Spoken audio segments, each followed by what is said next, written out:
Hello friends, நம்ம இன்னைக்கு பார்க்க போகிறது இனர்ஷியாவோட டெஃபினிஷன். இனர்ஷியானா என்னன்னா, ரெசிஸ்ட் எனி சேஞ்ச். ஸோ எந்த ஒரு சேஞ்சையும் அது என்ன பண்ணிக்காதுன்னா அக்செப்ட் பண்ணிக்காது. எப்பயுமே அது என்ன தான் பண்ணுன்னா அப்போஸ் தான் பண்ணும். ஃபார் எக்ஸாம்பிள், ஒரு ஆப்ஜெக்ட் ரெஸ்ட்டில் இருக்குது, அது மூவ் ஆகுதுன்னா அதுக்கு ஒரு ஃபோர்ஸ் தேவை. ஒரு மூமெண்ட்டில் இருக்க ஆப்ஜெக்ட் ரெஸ்ட்டுக்கு வரணும்னா அதுக்கு ஒரு ஃபோர்ஸ் தேவை. இந்த சடன் ஃபோர்ஸ் அது என்ன பண்ணிக்காதுன்னா அக்செப்ட் பண்ணிக்காது. அதுதான் இனர்ஷியா.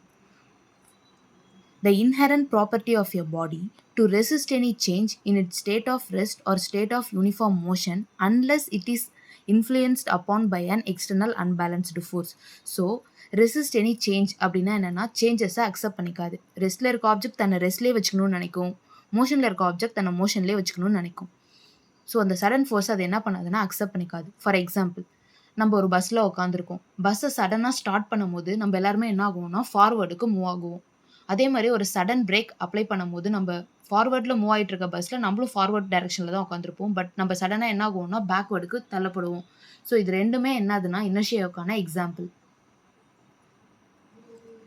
தேங்க்யூ.